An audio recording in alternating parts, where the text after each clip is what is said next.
Bonjour à tous, c'est Claire, bienvenue dans cette vidéo où je vais vous présenter le prototype du dernier jeu de James R. Eads, qui est un artiste que j'aime beaucoup et dont j'ai beaucoup de créations. Alors il m'a proposé de m'envoyer le prototype de ce jeu qui en ce moment est financé sur Kickstarter, donc c'est un financement participatif.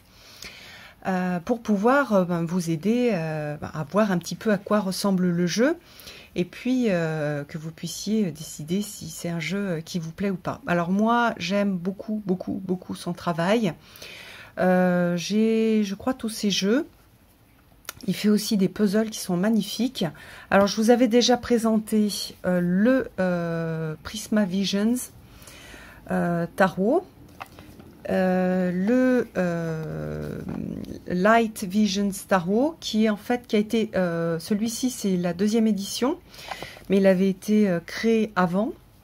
Et puis il a fait aussi un Open Portals Playing Cards et un super joli le Normand, le Green Glyph le Normand qui est vraiment magnifique.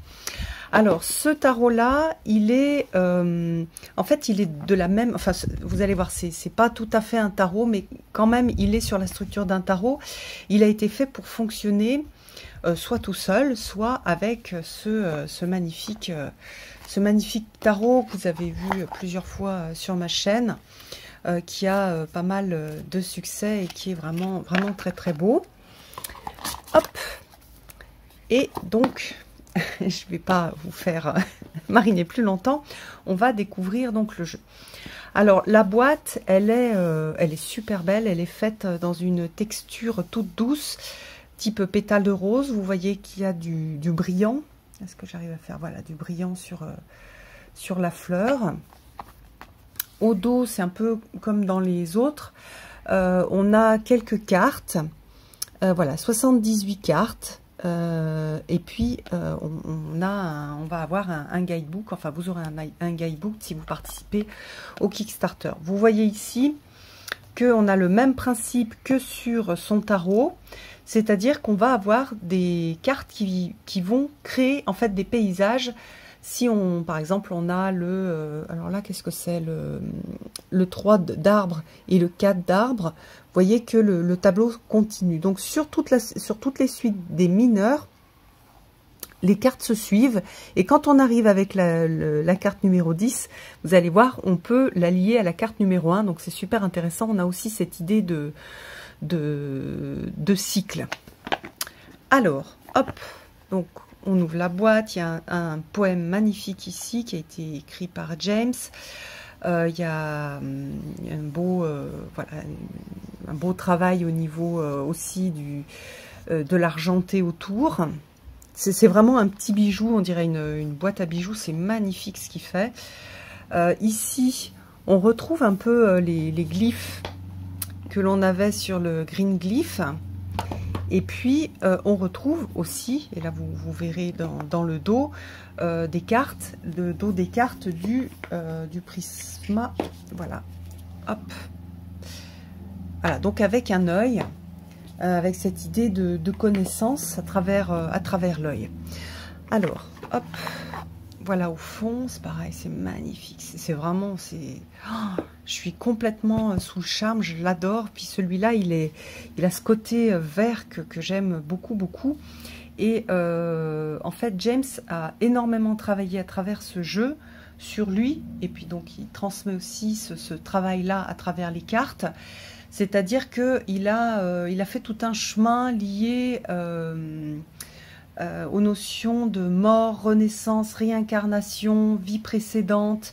Donc c'est un jeu qui est, en plus d'être magnifique, super intéressant pour travailler avec les vies passées, pour travailler avec la notion aussi de vie et de mort. Et d'ailleurs, dans les arcanes majeures que je vais vous montrer, on n'a pas, vous allez voir ici par exemple, on va pas avoir le fou, on va avoir la mort, donc c'est le pendant du fou. Donc à chaque fois, on verra dans le livre la correspondance et le pendant en fait de la carte et du titre de la carte. Donc voilà, lui, je crois qu'il a mis 5 ans pour créer ce jeu. Il a pas mal, voilà, il y a des moments où il a pu créer, des moments où il a dû s'arrêter, des moments où il est parti faire des retraites de méditation, etc.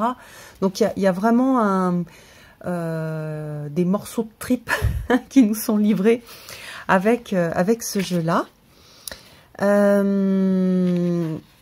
Alors, donc, ensuite, on a l'explication de comment l'utiliser. Donc, bien sûr, on peut l'utiliser comme un tarot.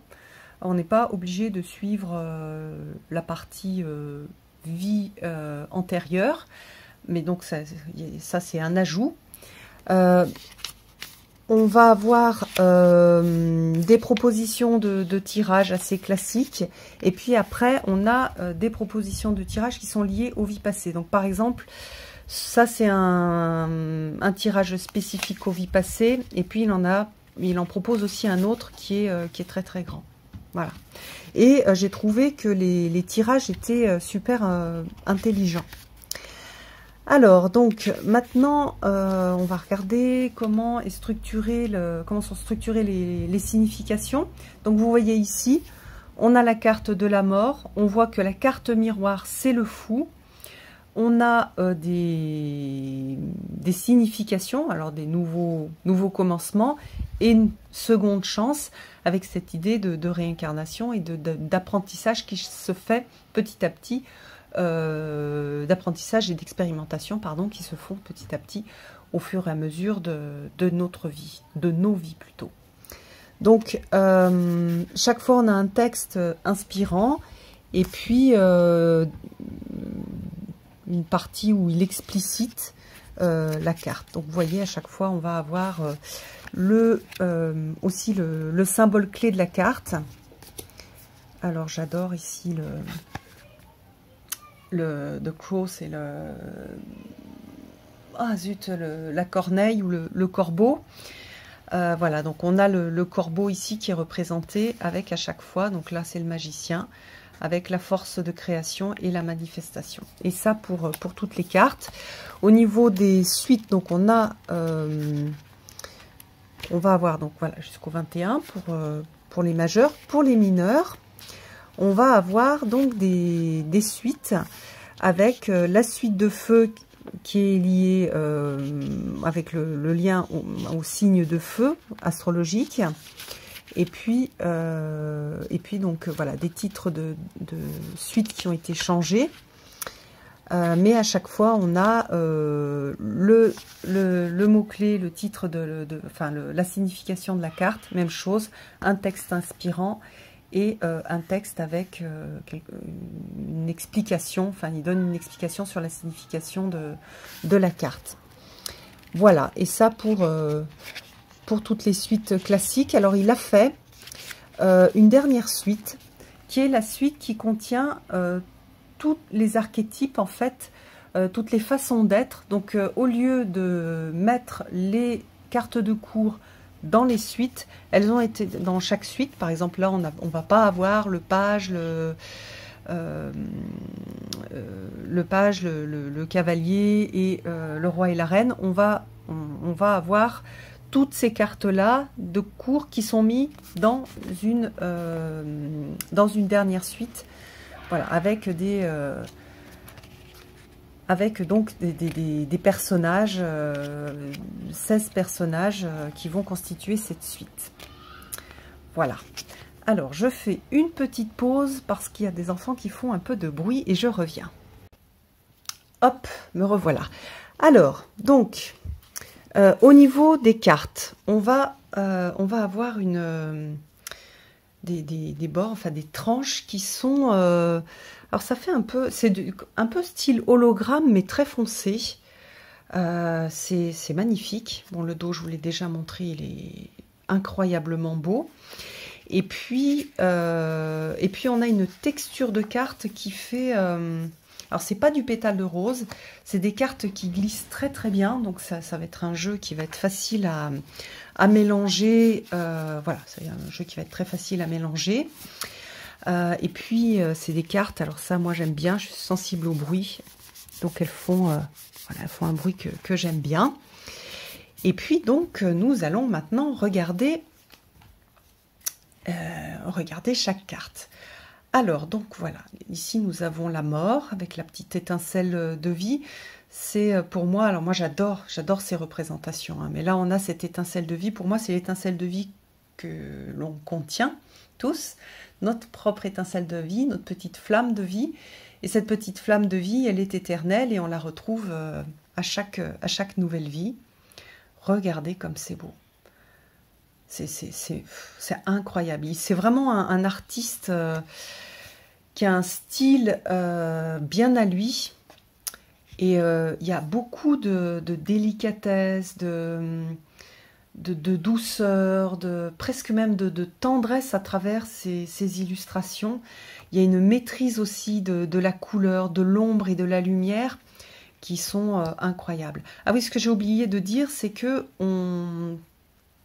on va avoir des oiseaux pour les majeurs.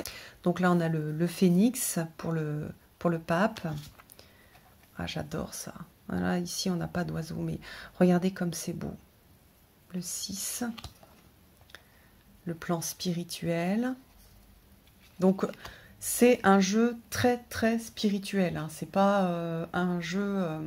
enfin, c'est un jeu pour lequel on va pouvoir poser des questions mondaines, mais avec lequel on va avoir toujours des réponses en complément du mondain, spirituel. Et moi, j'aime bien parce qu'on va avoir des choses aussi sur le sens de la vie, sur des explications de ce qui a pu se passer avant, l'influence de nos vies précédentes. Donc on a des choses vraiment, vraiment chouettes. Le karma, le sacrifice, les vies antérieures pour la mort. Donc là, on a un labyrinthe, le vaisseau, donc le récipient. Regardez comme c'est beau. C'est vraiment...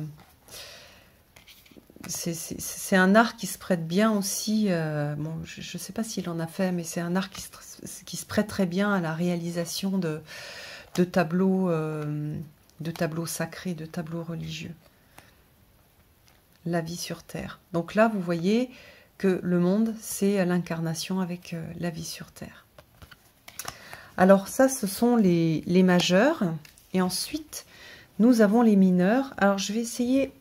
Bon, là, du coup, le tapis, il est pas très plat. Je vais essayer de vous montrer un petit peu comment est-ce que ça se suit. Ou on va plutôt les regarder. Non, voilà, comme ça. Hop. Donc, voilà. Donc, l'as. Donc là, on est sur le feu. Vous voyez qu'on a une continuation du tableau. Le 2. Le 3. C'est magnifique. Et quand on fait un tirage, on va avoir des significations supplémentaires quand on va avoir des cartes qui vont s'assembler. Donc ça aussi, c'est quelque chose d'intéressant. Mais enfin, moi, j'adore surtout... Enfin, au niveau artistique, quand on prend ces cartes, il y a quelque chose d'un petit peu sacré qui se passe, je trouve, dans le ressenti. Le 9 et le 10. Et vous voyez, si je prends l'as, on a l'as qui continue. Alors, l'as de lotus, j'adore cette suite. Je l'adore. Et en plus, le lotus, c'est vraiment une fleur avec laquelle je travaille beaucoup, qui m'a beaucoup inspirée. Il y a vraiment cette idée de travail aussi avec les émotions. Et regardez comme c'est magnifique. Alors vous avez sur les cartes, hein, c'est pas du Rider-Waite traditionnel. Alors sur celui-là, vous voyez qu'on a le tour, mais c'est parce que c'est le prototype. Donc il y a une carte qui a mal été imprimée. Donc qu'est-ce que je voulais dire, ce n'est pas exactement le Rider, mais par contre, dès que vous l'utilisez un petit peu, vous allez retrouver quand même les significations du Rider-Waite. Oh, J'adore, j'adore. Regardez comme c'est beau, les cités ensevelies. C'est super inspirant, c'est juste magnifique. J'adore. Cette suite, je pense que c'est ma préférée. Hop, je vais vous montrer avec l'as. Donc j'aime aussi que le 10 se lie à l'as. D'ailleurs, c'est pour ça, je pense qu'il a enlevé aussi les cartes de cours pour pouvoir avoir vraiment une roue, un cycle. Et on a cette idée justement de réincarnation à travers cette image de cycle. Alors, les oiseaux, pour la suite d'air, hein, des épées, traditionnellement des épées. C'est tellement joli, tellement, tellement joli. Donc, vous voyez, là, on reconnaît hein, avec les flèches dans le cœur des oiseaux.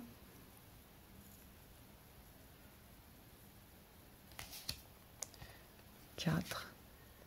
Donc là, un lien avec aussi la saison d'hiver. Le 6.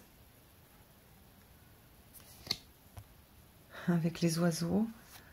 Le 7. Alors, je l'ai juste reçu ce matin et je voulais faire vite la review, donc j'ai pas fait, j'ai pas fait de tirage encore avec, donc je le découvre aussi avec vous. Et c'est juste incroyable. Et j'adore ce 10. J'adore ce 10 avec les vautours. J'aime beaucoup travailler avec l'énergie du vautour, qui est une énergie où aussi on recycle en fait. Ce qui était vivant va nourrir, et qui est mort aujourd'hui va nourrir le vivant d'aujourd'hui. C'est vraiment incroyable. Alors attendez, je vous montre avec l'as, le bonhomme de neige. Oh, tellement beau, tellement beau.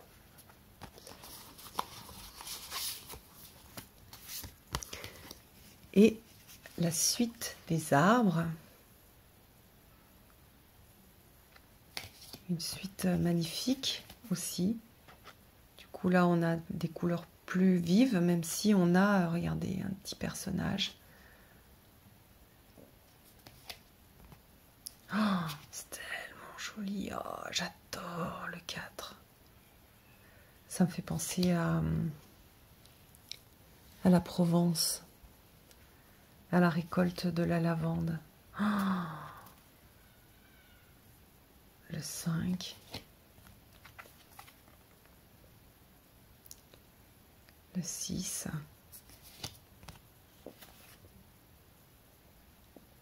Le 7.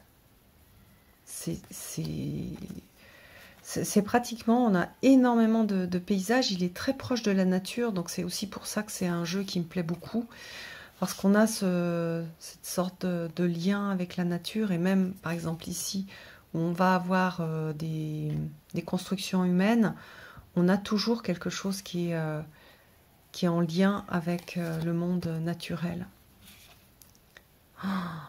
Waouh! Alors attendez, pardon, je vais vous montrer l'as. Hop, et voilà.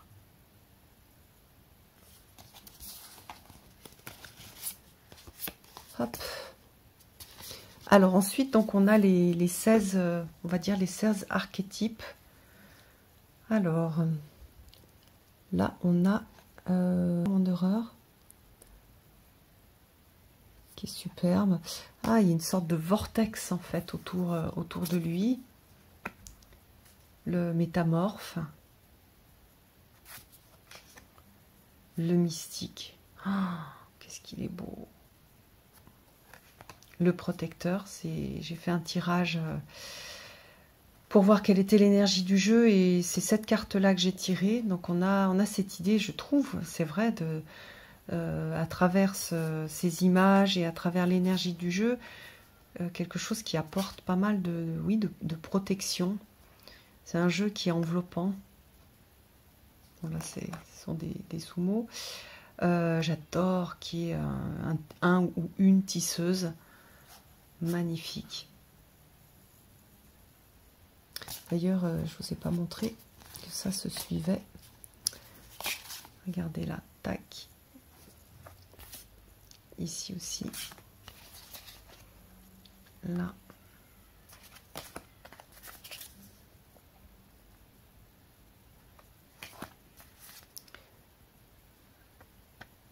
C'est super beau. Oh, le guerrier. Le rêveur. L'élémentaliste. Oh, c'est tellement beau. Et après, donc, on a le compositeur. Avec le romantique. Ah, c'est beau. Ah, j'adore ce lien avec la musique aussi. Mender. Je sais plus. Qu'est-ce que ça signifie? Peut-être celui qui prie. Ah, celle-ci, je ne les ai pas du tout regardées encore. Ah, celui qui apporte la paix. L'artisan de paix. Celui qui cherche les chemins. Waouh! Celui qui apporte du divertissement, une sorte de clown. Le géomanceur et le commandeur. Le commandant. On va juste regarder un des...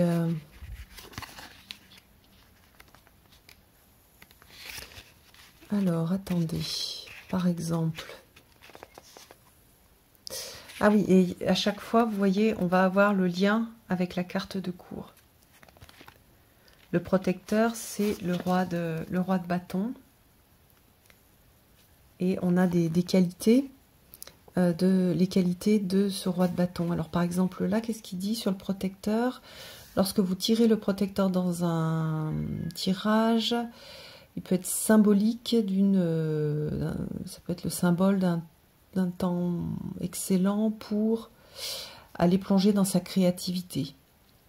Il est le gardien de l'énergie autour des projets que l'on commence, enfin dans lequel on se plonge. Voilà, il faut le laisser briller à travers nous et le voir comme un temps très chouette pour des nouvelles idées, pour laisser des nouvelles idées émerger. Ayez confiance en votre intuition pour vous guider dans ce moment de créativité. Voilà un peu le type de message. Donc,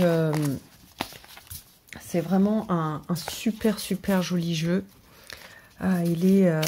voilà, je vous montre comment il se brasse. Hop, alors on va se faire un petit tirage. Et vous allez vous laisser porter par votre intuition. On va mettre 3 cartes. Et moi, je vais vous dire mon interprétation à moi, mais vous aurez aussi la possibilité d'avoir une interprétation qui vous est propre. Alors, on va prendre, hop, cette carte-là. Ce sera le message du jour, celle-ci. Et puis, celle-ci. Alors,